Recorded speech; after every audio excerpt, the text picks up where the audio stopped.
Hello, everybody. This is Kevin Jones coming to you from Los Angeles, California, with the Fashion Institute of Design and Merchandising, the FIDM Museum. And I want to welcome you to another episode of Collection Conversations. Today, I'm going to be talking with Joanna Abijaoude, and here she is. So let me grab her. Hold on one second. So I want to say good morning to everybody here in LA, and good afternoon to everybody on the East Coast, and good evening to everybody else on all the other parts of the world. Hi, Joanna. Hi, Kevin. How are you? How's your morning been? Just like cleaning up the little messes behind me here, so Nice. nobody can see. I'm sitting very strategically. So here we are again, another collection conversation. Last time I think you and I spoke, it was about a favorite costume designer, Walter Plunkett. Yes, and today we're going to be talking about a favorite fashion designer. I know. Terry. I do have my favorites, don't I? Yeah, you do. We all do. It's fine. Yes.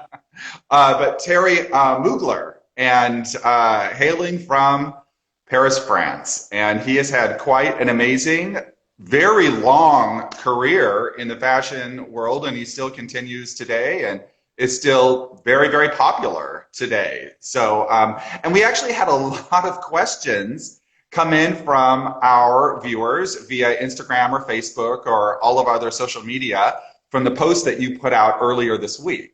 So one thing. Okay, she's down there for me. This is Joanna Abijaoude, who is our museum associate, which is kind of a catch-all phrase for everything fabulous at the FIDM Museum. Jack of all trades.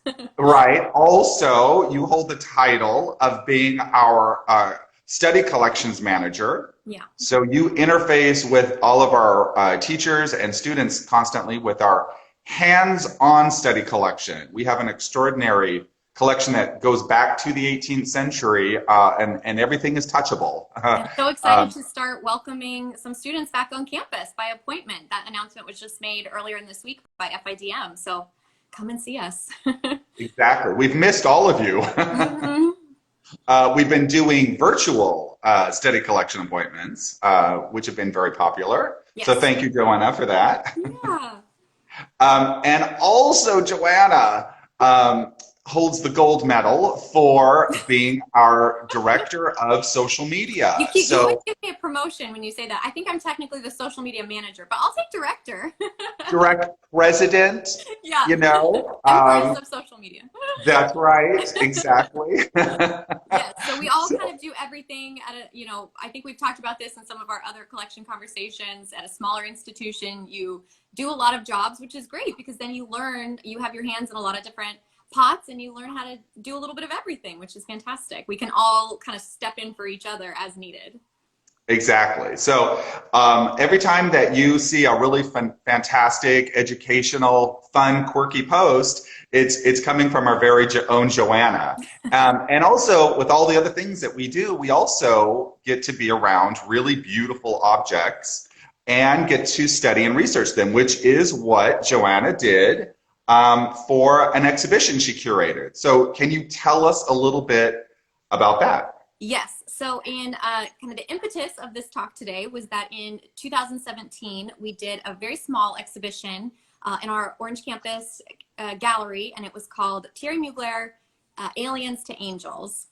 Voila. And that was our title wall there. I absolutely love the font. This was, I did this in conjunction with Peter Lamb, who was our former exhibition designer and creative director, and he did such an amazing job with all of this. And it's a small space, so we are a little bit constrained in what we can do.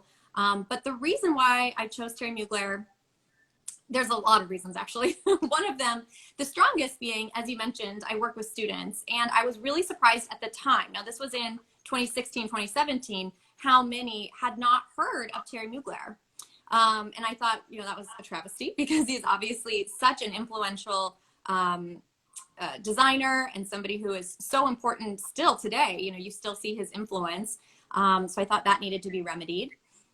anytime you pick a subject of somebody that you're going to research, it needs to be somebody you're comfortable with spending many, many hours with. And Right. this was a subject I knew I would feel comfortable delving into. I'll show you, I have my, exhibition research binder here. I'm old school. I still print everything out. And so I knew, this was something I would really be excited to dive into and to learn more about him, because I didn't know, I wasn't that familiar with him and his background. And then I would also say we have to look at what objects we have. And we happen to have a lot of really great Thierry Mugler. Now, not only do we have garments, but we are lucky enough that we have a fragrance collection. And as we're going to talk about, fragrance is a huge part of his story. And we are lucky to have the Michel Arnaud fashion photography collection, which we've talked about before.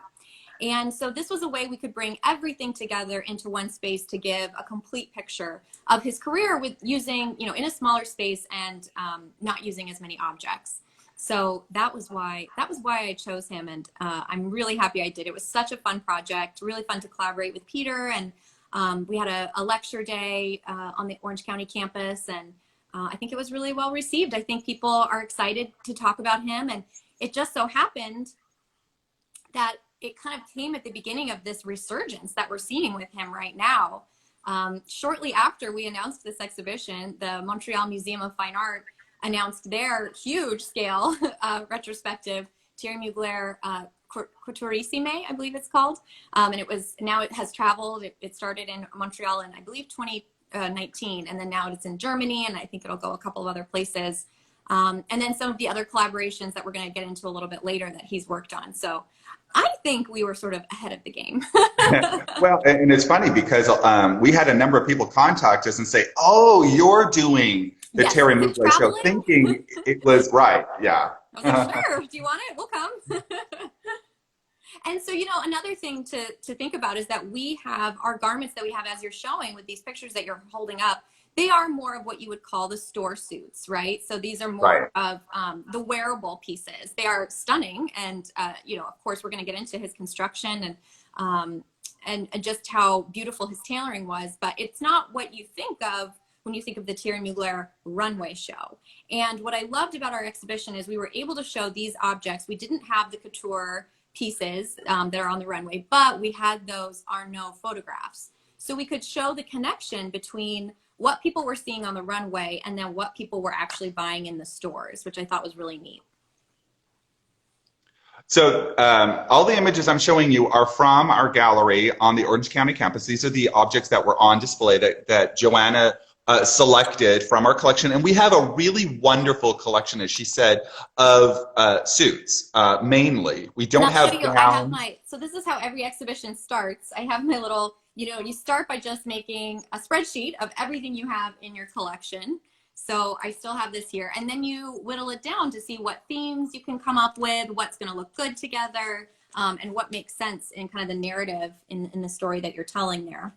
And as Kevin mentioned, we have really wonderful suits, a couple of dresses, and then those fragrance pieces, and a pair of shoes, which I think I forgot to give you that picture, Kevin. Yes, you did. The jellies. Oh, right. Of course. Jellies. Yeah. So Right. And as Joanna mentioned, so this is one of the ensembles, and it was given to us by one of our wonderful supporters, Lori Blazer. Thank you, Lori, if you're watching today. And this is one of the photos that Joanna was talking about coming from our Michel Arnaud archive, which, just to give you a little bit of background, we've had this collection for more than 20 years. It's about 189,000 slides, I mean literal slides, that we are slowly but surely scanning, digitizing, and creating an entire database. And it covers the fashion shows in Paris, Milan, New York, and London from about, I think it's like 1973 all the way to 98 or something like that. It was really those years of actual photography, not the digital world, that changed over in about 2000. So it's an incredible archive that has just hundreds of thousands of photos that show all these wonderful designers, including Thierry Mugler. Yeah, and I was going to say the other inspiration that we had. So this was part of our inspiration, looking through these photographs and seeing, what correlations we could make. And then I gave Peter just a bunch of like inspiration images for the gallery itself. And you'll see, and I think you can see it in the background of this picture you're showing right now, that star. Peter made that star. He constructed that, which was really complicated because it's all, you know, at different angles and everything. And the star is the symbol of Mugler's perfume Angel. And so that was to kind of bring in that element of it. And it's also his kind of personal symbol as well. And you see it, it's his universal symbol of dreaming. It promotes, you know, hope and wishes. And these are all things that he really embraced. So that was another element of the exhibition design that we had. So here is, we have a couple of the Angel perfume packages, the bottles, and also like the kind of the full box presentation. So that's Alien you're showing. Oh, Alien. Okay. Oh, Angel. Angel. Thank you, Joanna. Yes, So see the star there. part of our fragrance collection that we house here at the museum, which is on, we have a very small little gallery space on our second floor, so you can always come and see an installation that we have of these fragrance packaging, which of course goes hand in hand with many of these fashion houses and oftentimes keeps the houses afloat, especially in the early days of the couture before ready to wear really kind of set in. Yeah, and you know what? I want to get a little bit more into the fragrance as we delve into his career, because it is going to become, I mean, the essential part of Mugler's brand and what kept him afloat as well. And not only that, but he was a pioneer in a couple of ways. But we'll save that for later. Okay. Okay. Like I said, we had a lot of questions come in. And speaking of glasses, so, you know, in the installation, Joanna, you used a lot of really beautifully shaped one-piece plastic sunglasses. Can you tell us why, how, what for? Yes. So the title of the show was Angel to Alien, right? Alien to Angel? I can't remember. Angel to Alien. And so we thought these glasses, I have to thank Christina Johnson, our associate curator. She is intimately familiar with our Rudy Gernrich archive that we have, and these are from that archive. Now, they are not designed by Rudy Gernrich, but they were in the archive. And when we decided, you know, of course, originally we had all of these grand ideas. We wanted to paint the mannequins silver and have them be, you know, very robotic or otherworldly. You know, we get grand ideas, and we kind of have to figure out a way to scale those back into something that's doable with time and money, right? Right. And so the glasses were a way to unify all of the mannequins. It gave them all that kind of unified look. They all had these different colored glasses. And in that picture you held up, Kevin, with the models walking the insects, they're kind of looking like little insects. Yeah. So I thought the glasses mirrored that aesthetic a little bit. And again, giving them that uniformity. It's interesting. So Rudy Gernrich used these glasses in his last collection, 1981. So the timing worked out well. You know, it would have been kind of around the same time period. Somebody had asked if they were the brand Belay. We actually don't know. We know they were made in France, but they weren't, again, as I said, we don't know if they were purchased or already in his stock. We don't have much information about them. But another thing that we thought was interesting was it gave us a way. So we just happened to have like just enough glasses, and they were all in these different colors, so we could match. We bought prop leggings, and we could match the leggings with the glasses. So it was another way to unify the look. I think it turned out so well. I really love that extra, just kind of distinctive look that it gave the exhibition.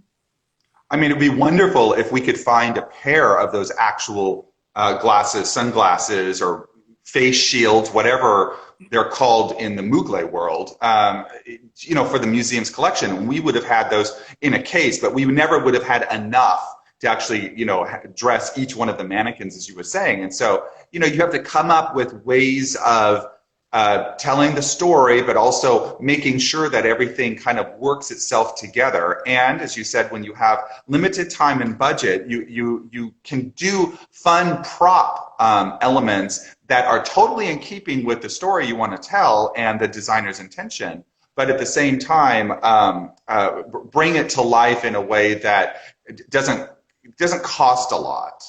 Which is important for us because we work with limited budgets. Absolutely, and it's important. You know, I think like that's something as a even as a grad student, when we were doing our own exhibition, you have the grand idea, and then you think, okay, well, how are we going to make this work in reality?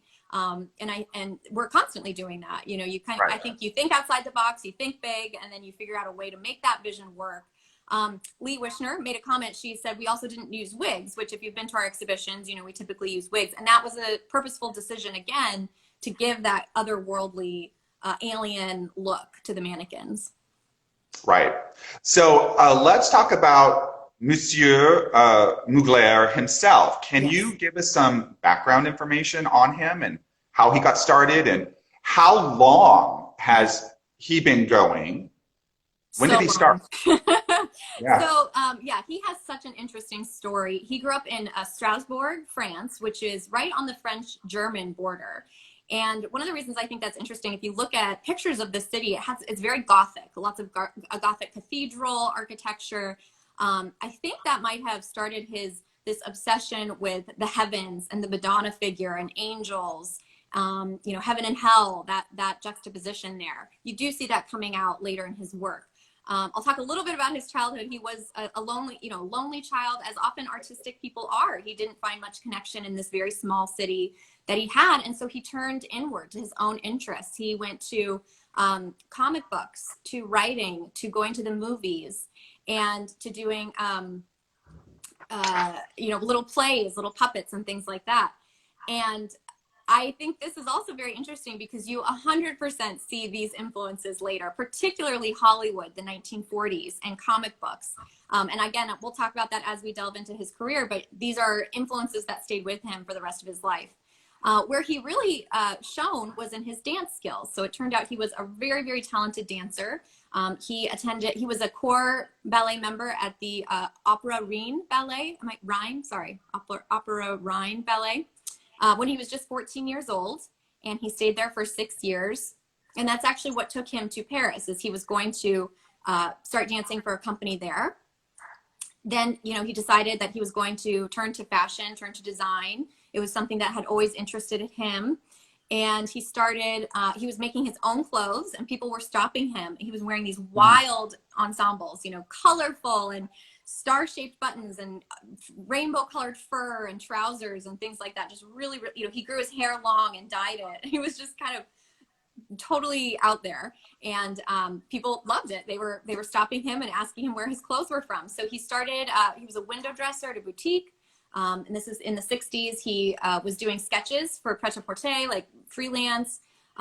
He had a big, like, hippie journey where he went, you know, for a while he was on Haight-Ashbury in San Francisco. He traveled to he traveled all around in the 60s. So you can see he was just like drinking in all of these influences. And it wasn't until, so he returned to Paris. I know this is really long-winded. You asked one question and I'm still going, but he returned to Paris in the early 1970s. His first collection was 1973 under the name Café de Paris. And the Thierry Mugler brand, he renamed it in 1974. So to answer a very long question, he's been around since 1974, and that was his first collection. It was almost, you know, immediately well received, and by the time we get into the late 70s, early 80s, he's already, you know, a huge name and really, really popular. And you know, we'll get into why, and I know in a few minutes some of the design elements. But yeah, he had a pretty meteoric rise, I would say. It's amazing to me, and honestly, I didn't remember about him being in the Haight-Ashbury area up in San Francisco. But also, it just makes sense. I mean, when you really kind of step back and look at his career and all the I mean, there's a lot of psychedelic going on in his collections, and the colors, the acid colors and things, some that we've already looked at in the photos from the gallery installation. Yeah. So you can, I mean, I haven't really ever kind of put that together, but it does make a lot of sense that especially kind of the height of his career, we think of the 80s with his tailored suits. Yes. But being done in these really outlandish colors, and of course the spectacle that he brought, really harkens back to a lot. I'm amazed. I never really thought of it, to that kind of neo Art Nouveau, very acid trip kind of aesthetic that was brought about with the hippie movement. That's incredible. Yeah, and I think too the fact that he was so immersed in that, and it was all make your own clothes and very flowy, and then he completely just rejected it. And in a way, I'm wondering if that's why he was so on the forefront of this. He was ahead of the zeitgeist for the silhouette that he really promoted. And I think maybe just being so immersed in it, maybe he was able to see what was coming. I don't know. Just it's true because the hippie movement and that whole late 60s, early 70s time period, or even all the way through the mid 70s, it was very soft. I mean, there was a great rejection of, you think of like the tailored suits and so forth that became so popular post World War II. But then he really defined the 80s with the most incredible sharp tailoring, just incredible. And he's really it's interesting that his career kind of parallels that of other young French designers such as Claude Montana, Jean-Paul Gaultier. I mean, they were all... Azedine Alaïa, right. Jean-Charles de Castelbajac, they all started. Yeah. When I was reviewing some of the research that I had done for the exhibition, there was like these young creators, jeune créateurs, they like had their own name because they weren't couture, but they weren't, they weren't as, they were all masters of construction. So they weren't quite just, right, ready to wear. It was like this, they were their own sort of niche. They rejected that bourgeois sort of upper class idea, but they were excellent in tailoring. They were a little bit more democratic in their fashion. So they kind of defined their own category. Right. And that was another thing that drew me to Mugler, was that I had heard of the kids anyways. I shouldn't call them kids. The students anyways had heard of Azedine Alaïa. They had heard of Jean-Paul Gaultier, but a lot of them hadn't heard of Mugler. And so that was another reason why at that point. Now, again, I think if I asked them now, the answer would be a little different because of his recent collaborations. But, I wanted to know what was it about his incredible legacy that wasn't getting translated like Gaultier or like Alaïa. Well, you mentioned dance as really kind of his earliest career, right? In the ballet, the French ballet. And he brought that also. We're going to be real casual with this because there's so much to talk about, and Joanna provided so many images. So thank you, Joanna. But, he brought his entire life to his runway shows, including dance, as we see here with his designs, but also with the way the models were presented and moved on the runway. Yeah, I have so many different quotes floating around here in all of my papers, but I'm not gonna be able to find the exact quote, but he talked about how dance gave him this understanding of the body, of movement, of how to, really manipulate the body, again, which we'll see over and over again, and also dedication, and how with proper training and devotion to an art form, you can transform your body, you can be transported into another world. So I want to emphasize the fact that the theatricality of dance presentations, you will definitely see on the runway. And not only that, but the fact of the theatricality, the movement, the makeup, the hair, the costumes, the art direction, these are all things that he's learned first on the stage. And he brought that theatricality to his performances on stage, basically. I mean, he wasn't there, but he was involved in everything from obviously the clothes, selection of the models, but all the way to the runway presentation.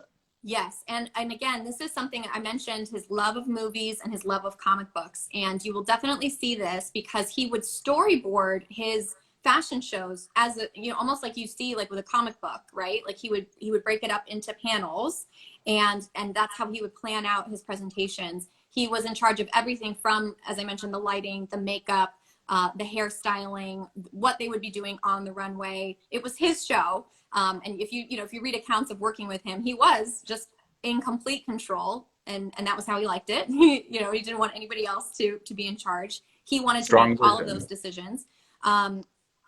And yeah, to him, it was the entire presentation. He'll often say he doesn't think of himself as a fashion designer. He is somebody who creates art, who creates spectacle. they didn't do, especially towards the end, they weren't doing presentations every year because they were so big and because they were on such this enormous scale. It just wasn't feasible to do them every year. Yeah, because I mean, it went way past the clothes. I mean, I cannot imagine how much these huge runway shows cost, because you weren't going to just a fashion show. You were literally going to like a Broadway production. Absolutely. And, I want to say that's very normal to us now, right? Like Right. Lagerfeld with his rocket ship, right? And all of those things. Yeah. He was on the forefront of this. He really was one of the first to make the association that you are doing aspirational selling on the runway. What you are presenting, this spectacle, this ideal dream of supermodels and whatever world that they're in, that's going to sell you the perfume, the suit, the lipstick, whatever it might be. And so he wasn't on the forefront of making the runway show a spectacle. There are two in particular that I want to talk about. One is the, I think you showed the angel from it, and that is the, that was his 10th anniversary at the Zenith in Paris. And that was interesting because it was 6,000 attendees, and half were, the normal journalists and things like that. Half were people that the public that he sold tickets. And this is new too, that he actually sold tickets to a runway show. And the sort of pinnacle of the show was when Pat Cleveland was suspended as the Madonna, dressed, in this full Madonna ensemble and lowered to the runway. And she was actually she was like a few months pregnant at the time. So she tells later, she thought it was really funny that she was the pregnant Madonna being suspended on these wires. So that was his 10th anniversary show. And then for his 20th anniversary, it even gets, this is 1995, it gets even bigger.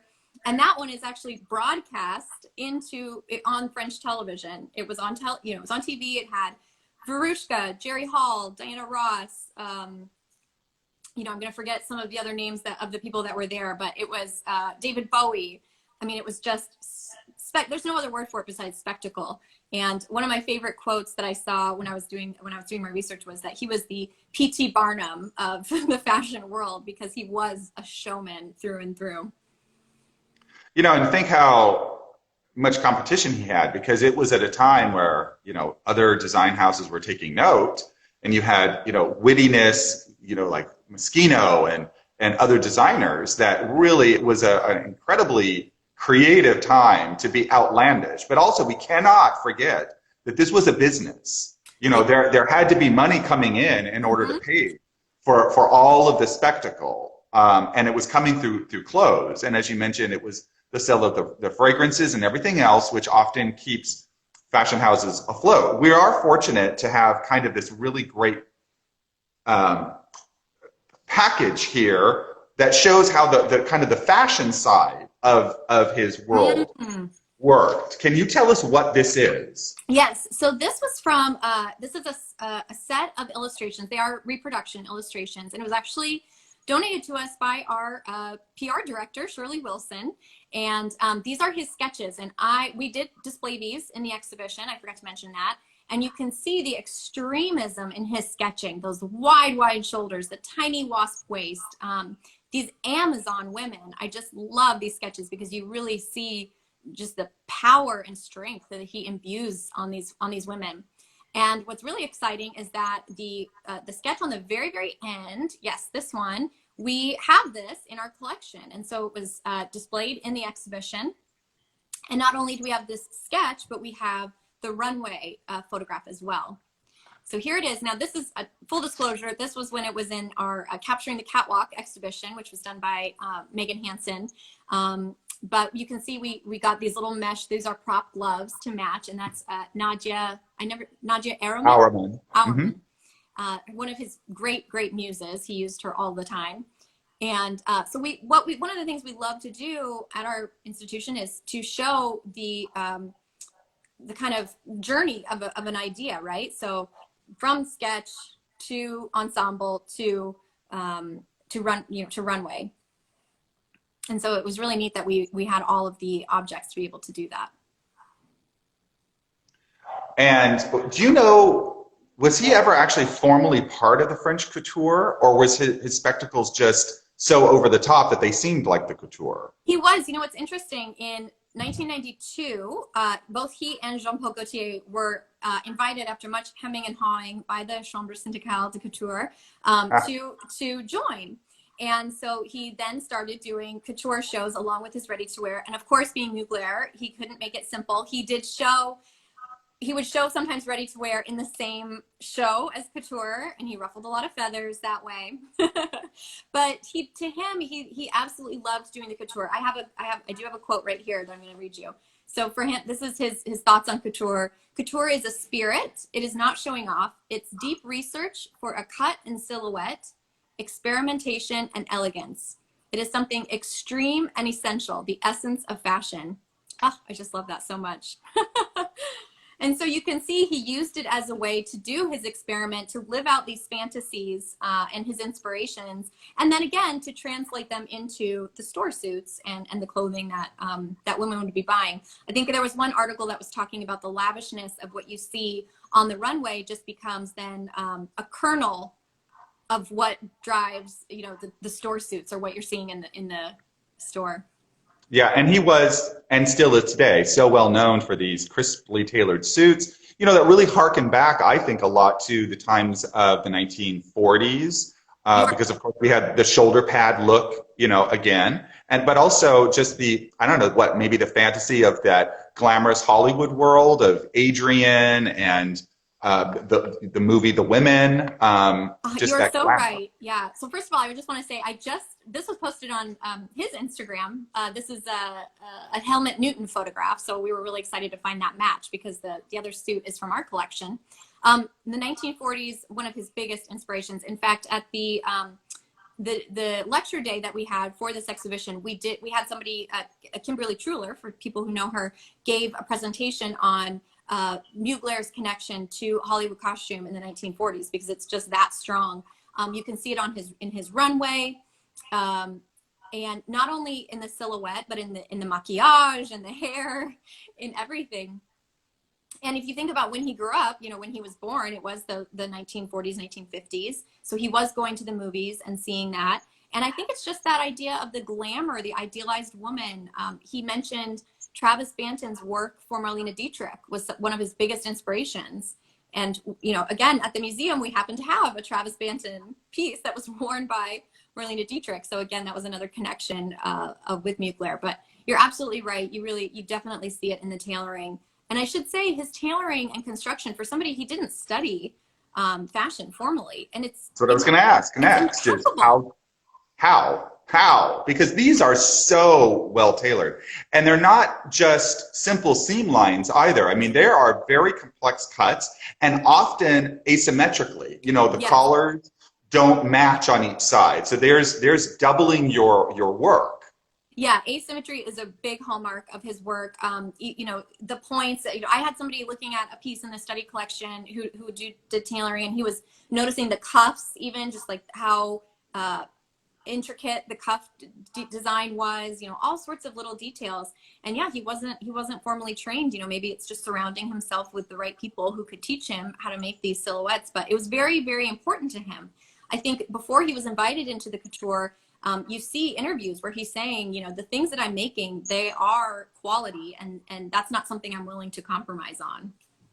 Which I think is interesting when you made the comment that he was blending his couture and ready-to-wear on the same runway. And that makes a lot of sense because honestly, there are times where I look at one of his pieces and I think, is this a couture piece or is this supposed to be ready-to-wear? Because the workmanship, the quality, the complexity of the cuts seems too much for ready-to-wear. It's very similar, I think, looking back to James Gallino's, you know, the level of his work was really the couture, and he was thought of as an American couturier. The same with Norman Norell. Really just beyond astounding what these people were able to do within the world of supposedly ready-to-wear clothing. Right. This is another great example to me of the complexity and the presentation on the runway. And is this couture or is this supposed to be ready to wear? It seems impossible to be ready to wear, but here it is. Yes. And here's, Absolutely. you know, as you were talking about these incredibly complicated, extreme construction techniques of collars and cuffs and Yeah. appliques and so forth. And I love this too because this is from his. Some people might have seen there's when the red rhinestone cowboy outfit. I believe this is the same collection. So this is when he took us to the wild, wild west in this collection. And Kevin, you must be very familiar with this piece, which this particular garment is teeny tiny, right? Isn't it really Yes. difficult to dress because you guys took it to Bendigo? Yes, exactly. We did, Christina Johnson, who's the associate curator, she and I collaborated with our colleagues, Tansy and Leanne, were formerly at the Bendigo Art Gallery in Bendigo, Australia, which is outside of Melbourne. And we did a whole exhibition that was called Modern Love. And it was looking at this was 2013, and it was looking at going all the way back to like 1980, the last 40 years of fashion around the world, both the couture and the ready-to-wear. And this is one of the pieces that was sent. And this photograph from our archive ended up being the poster girl of the entire exhibition. Yes, I love this photograph. I can't remember what the model's name is. Do you? I don't It's know. super Lee strong. might know. Yeah, Lee, if you know, comment. But it is such a strong, strong photograph. And what's funny, do you remember? So I was actually an intern when you guys were getting ready for this exhibition. And one of my jobs, I had to go up and rifle through all of the slides, all of the Arnaud slides to find this one, and I think a couple of Westwood ones. So I have intimate memories of getting ready for this exhibition. Well, then let me ask: was that situation that you were in as an intern, and I cannot believe that was 8 years ago? I know. Is that something that then sparked your interest later when you were here as an actual employee to do the show? I mean, probably, I think it Did it also stick says with a you? lot about our study collection. We have, as the study collection manager, that's the part of the collection that I interact with the most. And we just have an amazing study collection. I think a lot of people think of study collections as, ooh, it has a rip or a tear, or it's kind of, tossed aside. You have always had a sort of rule that anything in the study collection should be exhibition worthy. And, Right. and so I think we're extremely lucky. So for FIDM students and instructors, and actually we're open to the world, so anybody can Right. have access to it, that our study collection really is just as good as our permanent collection. And Mm-hmm. it's simply there as, maybe we have duplicates, or, it doesn't have the same sort of design rarity, perhaps. So I think really interacting with the pieces in our study collection is where I was able to very intimately study the construction and just think like, wow, this person is somebody I really want to know more about. Like, where are these ideas coming from? We have a question from Arabelle. Do you know how much some of these would have sold for in the days? Did you, in your research, did you ever find prices? I'm sure I did. I honestly don't know. I think it was more wearable than you would think. I think some of the suits were attainable for sure. I think especially if you were a working woman, because, that is another thing I wanted to talk about. Actually, I have this picture. Arabelle, I will get to your question, but I'm going to go off on one tangent. I forgot, I printed this picture. This is from 1979. And that really surprised me when I first learned that, because you see these shoulders and, that very strong silhouette of the woman. I think he's ahead of the zeitgeist for sure. And the type of woman that he was designing for, a professional working woman. You think about the 1980s, women are going into the workforce. They need almost their suit of armor. And here he's ready for you. He has his Amazons ready to go. Something that you read a lot, especially in the time in the 80s, is a lot of people put his sketches, his kind of bondage inspired clothing down to sexism. And maybe this is something that I'm looking at with hindsight, but personally, I don't see it that way at all. And he didn't see it that way either. He loved making women feel powerful and strong. And I keep going back to this word Amazonian, for his inspiration. He said himself, he liked to put women on top of the world. And so just giving them that strength. So to answer your question, Arabelle, I think if you were a professional working woman, it would be an investment, but I think you would be able to afford the suits. He also had incredibly tightly woven fabrics. I mean, these suits are truly armor. And the thing is, it's easy for us maybe to put our time period on these types of clothes from 30, 35, 40 years ago now, but to remember what the 80s was like. And yes, I mean, it was practically the decade of women entering the corporate world and actually holding positions of power, not as a secretary or an assistant, and that what do you wear as a woman? Men wore suits, and if you hear the term the power suit for women. And Thierry Mugler was really one of those people that empowered women through their clothes in a way that was not just boring pinstripes, Savile Row conservatism. I mean, he threw in sexuality. All of that glamour. Yeah, sexuality, glamour, sensuality. He allowed them to feel strong by embracing their femininity as well. It wasn't about imitating a man. It was about harnessing your own, sensuality and really feeling powerful through your clothing and through your attitude of the Mugler woman. So, it is pretty incredible when you look back to think he was doing that. Now, yes, he was very inspired by bondage and fetish and, using unconventional materials, latex and PVC and all of these things. But, it was all about the fantasy for him. And he did truly see sexuality as something to make a woman feel powerful. I think it's interesting because the time that he was growing up during World War II was a time of women's empowerment because men were away fighting, so they were actually entering the workforce. They were required to go into the factories. They were doing heavy-duty, very dangerous work at times, but at the same time were dressed a la military. I mean, they were wearing practical, simple, hard-wearing outfits that were mimicking what the soldiers were wearing, especially with a lot of that padded shouldering. And you can see how that translates then 40 years later into a powerful woman wearing a powerful outfit. It's just interesting to me that in both times, shoulder pads played such an incredible role in that look. Absolutely. Yeah, he, and I know we briefly talked about his use of his unconventional materials, and I thought something else was interesting. He's always really loved technology.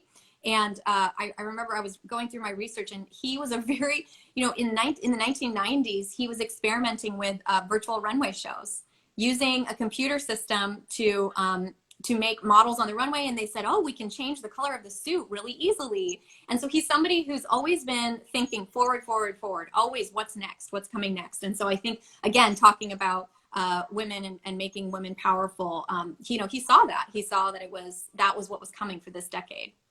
Well, I think that's a really interesting segue into the next set of photos that I want to show, because you think of what he was doing in the 80s for the runway, and then morphing that, as you said, it's amazing. In the 90s, he was already thinking about a virtual runway and the use of computer technology and so forth, but also harnessing the entertainment world that had become so big with like MTV and music videos and all of the different artists that were around in other fields, but looking at his work and his spectacles and wanting to tap into that. And I think one of the most cool for me, because it was my era, was George Michael and the Too Funky, song, video, and of course Thierry Mugler fashion show, all blended into one. Yep. Harnessing his very strong women, but it wasn't just shoulder pads. Here we have like the woman as robot. Yeah, so woman as robot, you're going to see a lot on his runway. We have a few other photographs I didn't print for you. But yeah, so you're going to see the woman on the runway is from the Too Funky video. Now, this was something he worked with George Michael on. He was supposed to be sort of the art director, man in charge. He and George Michael did have a lot of skirmishes about it. They said Linda Evangelista sort of played the arbiter between the two, which you can imagine her going back and forth between Mugler and George Michael. But the result, please go to YouTube and watch it. I watched it again last night, and it is such a fun, campy, kinky, sexual. And what's interesting, and this is kind of actually, we only have 15 minutes left, so maybe this is a good segue into so kind of the Mugler of now. The current head, as they've relaunched the house, is Casey. I'm gonna say his name wrong. Cadwallader. Yeah. Am I saying that right? Cadwallader. Uh-huh. He referenced the George Michael video as being such a huge influence in his young life as well. And so I think that's really interesting that now he is working with musicians and artists. And that was something Mugler did all of the time to promote his brand. And it was a world that he felt really comfortable in. And now that house legacy is continuing in that direction. So here is from the video, and the model M wearing this kind of, it's metal, it's actually metal, bionic woman robot outfit. And no kidding, we borrowed that outfit. This is the actual outfit for our Hollywood costume exhibition. And it surprised us that that was the actual piece that was part of this, that blended into this costume. Can you tell us a little bit about that quickly?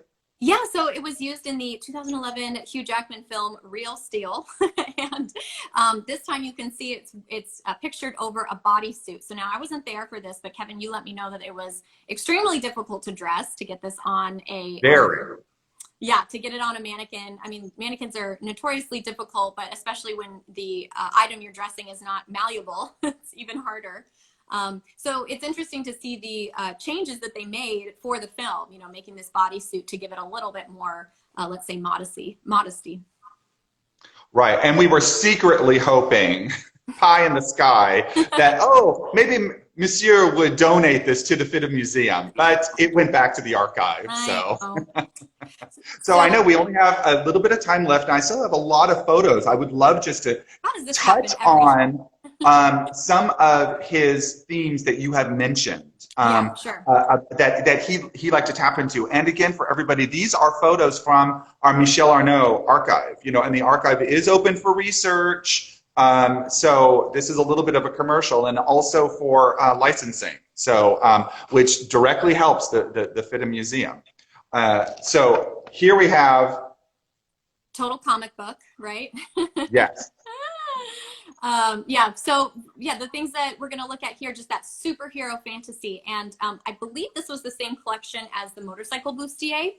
And what's interesting, talking about superheroes, and I know we don't have too much time left, but we are going to show a few pictures from Beyonce's 2009 I Am Sasha Fierce tour, because she saw the motorcycle bustier from this collection in the Met's superhero fashion and fantasy exhibition, and she resonated with it so much that she then asked Mugler to first of all, if she could borrow these archival pieces for that tour, and also if he would be the art director and costume designer for that tour.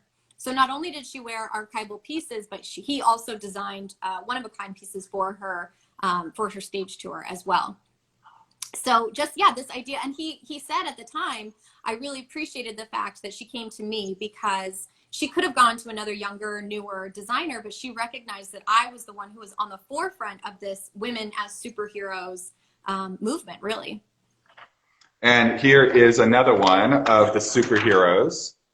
Oh, yes. And again, this goes into that unusual materials. And he has also said, at the time when he was doing this in fashion, it was difficult to find these materials. So he had to work a little harder than I think you probably would have to now. And as we know, you know, in the 60s, they were experimenting with PVC and vinyl as well. So this is just another iteration of that futuristic look.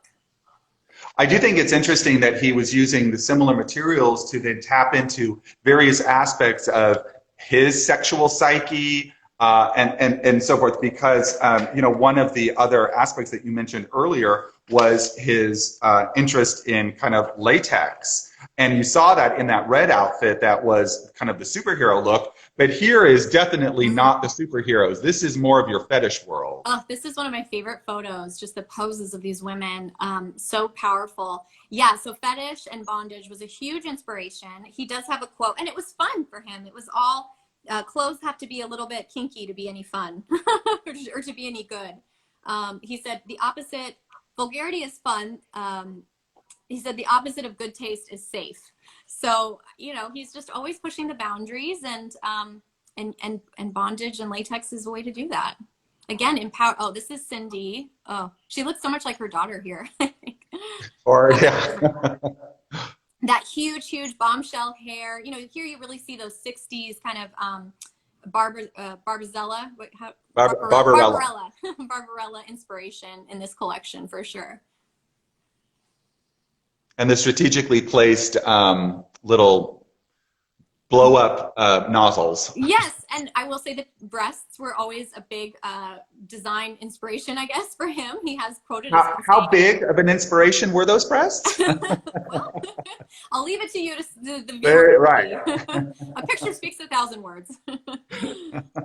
But also another one that an aspect of his fashion influences, which I find really amazing, and they are truly, just personally, some of my absolute favorite of his designs, was the insects. And I think here again, we saw this version as kind of the robot woman, but here again is that same idea of materials being used, but in a completely different, in a different way to present the woman. And I would say, look at that architecture too. So he really viewed himself as an architect who would build upon a woman's body to make this, to make these shapes. And he loved insects. There was a great quote, armored fragility was the way he put it. And I think that really combines the two kind of ideals of that Mugler used throughout his career, of the softer feminine side and then this like very powerful creature on the other side. So you see insects, you see nature, but more than that, I know you're gonna do, oh yeah, this little like reptilian. He also wasn't afraid of the vulgar. You know, he didn't mind if things were kind of off-putting. Right. He really leaned into that side as well, which I think as women, you're often told that's not something you're supposed to embrace. He didn't, you know, he really pushed that boundary too. And I know you're going to show our butterfly pieces too. And I wanted to talk about that because that was a really big part of this idea of metamorphosis. He was very obsessed with this.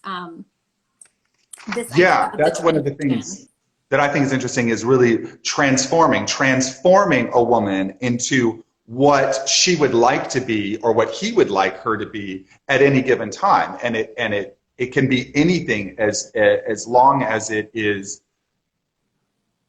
glamorous, powerful, not safe, little vulgar, you know, but also extraordinarily detailed, bringing every aspect of nature into our world. I mean, it's really fascinating. Somebody who has become known for so many different looks, but they all work together. You know they're Thierry Mugler when you see them. Yes, and that's a huge point. You know they're his brand when you see them, and I think that's so important for a designer. He really, no matter what collection it is, he has that brand identity. His design aesthetic is really easily identifiable. Yeah, this is probably one of the most recognizable dresses. Beyonce wore it in a music video, and then here's Jerry Hall vamping in it on the runway.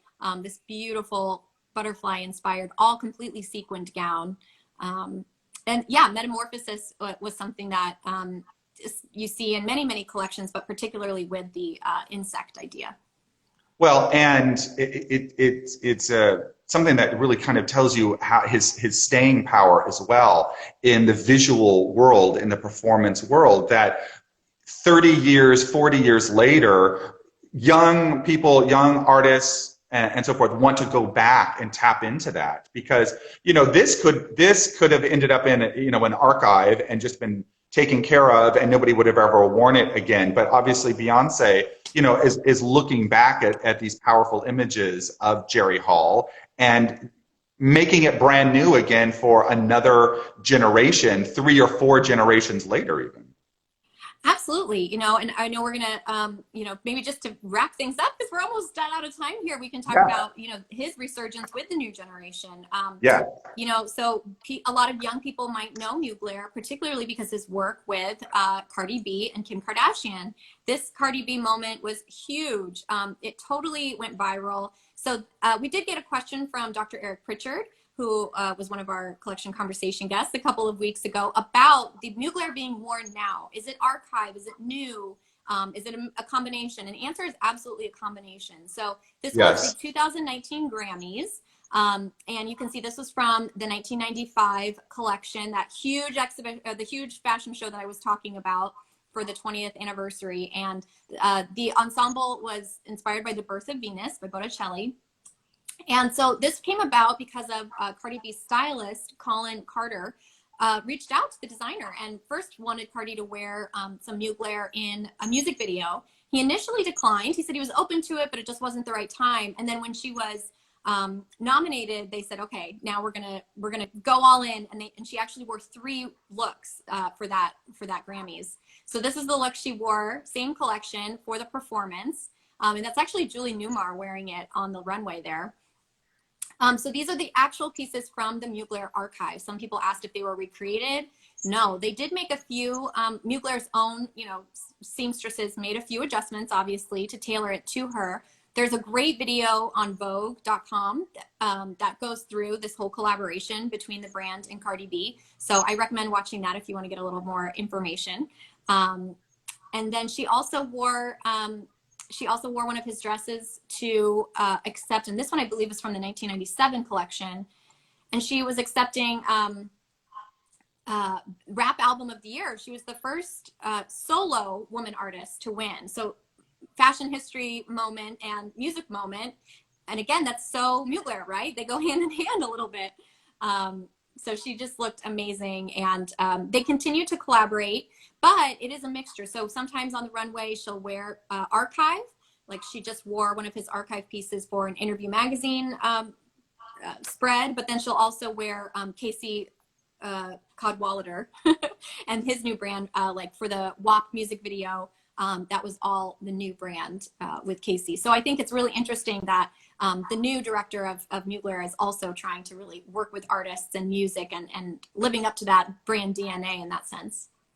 What I love when I see this, as a historian, is Gilbert Adrian, because he was really into using fringe and extremely long fringe. And I just wonder if Mugler, saw some of the period photographs back in the late 30s, early 40s of beautiful Hollywood actresses, in evening gowns, dripping with fringe. And then he designed it, anew decades later. And then decades after that, here it is being worn by Cardi B, looking extraordinary. How interesting is that? I mean, just the trail of inspiration. And then who was Adrian inspired by? I love looking at that. Yeah. And we have some Kim Kardashian as well. And, taking the extreme to the extreme. I mean, if there isn't ever a collaboration of a designer and a human body, this is kind of it. It is the drawings that we looked at earlier literally come to life. Absolutely. And so that is, and this is new Mugler. So it gets a little bit confusing because this is Thierry, or now he goes by Manfred Mugler. But new designs for Kim Kardashian. And as you said, he loves the extremism. He loves that she is also willing to just go there with him in the fantasy. So this was the wet look for the camp show. And she approached him when they found out it was going to be camp for the Met Gala. She knew she wanted to wear Mugler. And then that was the after party look. So these were 2 new designs, but they are close collaborators. They've worked together on, he dressed her for Vogue, one of her Vogue Arabia covers. She wears archive pieces all the time. So they're muse and designers and there. Here's one of the archive pieces. Yes, I love that runway look. It's so beautiful. That was actually to the opening of his exhibition that opened in Montreal. And I know we briefly wanted to talk about, so here's Manfred himself. This was when he was Thierry Mugler. And then here he is now. You guys might know that he's gone through his own metamorphosis and transformation. He had a series of accidents, first of all. So he was going to require facial surgery. And as somebody who is just open to experimentation and fun, he said he wanted his inside to reflect, or he wanted his outside to reflect how he felt on the inside. So he had always been a dancer his whole life, very, kind of lithe figure.